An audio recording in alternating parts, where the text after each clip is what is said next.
Hey there, church family. So as I had mentioned in my sermon on Sunday, I'm going to take an opportunity to talk about more of these 9 common lies that Christians believe. As you may recall, these are all from the same book, 9 Common Lies That Christians Believe and Why God's Truth is Infinitely Better, written by Pruitt.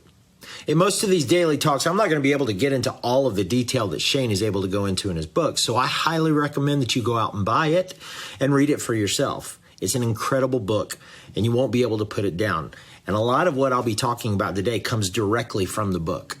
But you know, it seems like in our most difficult days and times when we're going through very tough circumstances, people will always say, you know, God will never give you more than you can handle. If only that were true. Let's look at the facts. He is in control, and his timing is perfect. And if we trust that he is sovereign in the good, then we also need to trust that he is sovereign when things are bad. Sometimes what we go through is more than we can cope with on our own, but God's timing is still perfect in every circumstance. In fact, Ecclesiastes 3, verses 1 through 4 says this, For everything there is a season, and a time for every matter under heaven, a time to be born, and a time to die, a time to plant, a time to pluck up what has been planted, a time to kill and a time to heal, a time to break down and a time to build up, a time to weep, a time to laugh, a time to mourn, and a time to dance. And I can certainly tell you from firsthand experience that God has certainly allowed into my life far more than I could ever handle. But I keep leaning on God. The truth of the matter is that we have to trust not that God will never give us more than we can handle, but that God never gives us more than he can handle.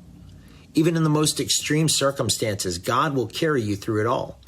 You survive because of his grace. There's a peace in the midst of the storm. It's a storm that you can't handle, and yet you still do. Why?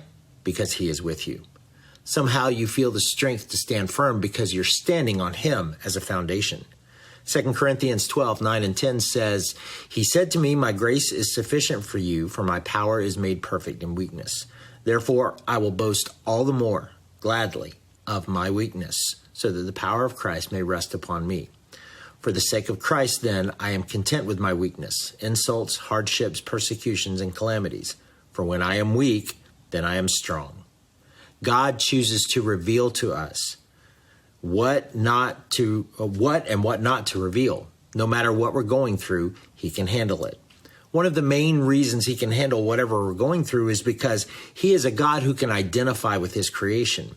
We've all heard it said, or at least thought it, Jesus couldn't possibly understand what I'm going through right now. After all, he never had to experience what I'm dealing with. Often this thought is brought on by physical suffering, feelings of being left alone, thinking that we're the only one who has to wrestle with a particular temptation, trial, or conflict. And the truth is, if there's anybody who can understand what you're going through, it's Jesus. Jesus knew what it was like to experience poverty. Living from paycheck to paycheck can be an extremely real struggle for a lot of people. And surely God can't understand what it's like to go to sleep hungry and cold, can he? Well, Jesus, the Son of God, knew exactly what it was like to be poor. After all, he was homeless, so he can identify with those who have to do without. Luke 9:58 says this, Foxes have holes, birds of the air have nests, but the Son of Man has nowhere to lay his head. And Jesus knew exactly what it was like to experience exhaustion. It's good to remind ourselves that Jesus walked everywhere he went. On top of that, he had to deal with the disciples, always arguing about who's the greatest and often completely missing whatever lesson he was trying to teach them in that moment. Not to mention having religious leaders plotting his death all the time while he did nothing but good, such as helping people, raising folks from the dead, and feeding the hungry. Many times, he would keep on walking and go off by himself to pray. He knows exactly what it's like to be physically and mentally exhausted, and he knows what the remedy is. Jesus also knew what it was like to be betrayed. He was well acquainted with the pain of that trial. Not only was he betrayed by the religious leaders who were jealous of the crowds that he was gathering or that were following him, but he was also betrayed by those very close to him. For example, his own family in Mark chapter 3, verse 21. His closest friends also betrayed him. Remember Peter in Mark chapter 14, verse 72, and ultimately one of the 12, Judas, sold him out. Jesus knew what it was like to suffer from grief. He wept over the condition of Jerusalem and over the death of his friend Lazarus. Jesus knew what it was like to experience suffering.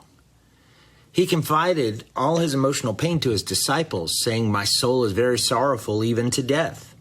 And he obviously endured the physical pain of the extreme gruesome death on the cross. And Jesus knew what it was like to feel forsaken by God. God the Father had to turn his face away from his Son while he became sin on the cross in our place.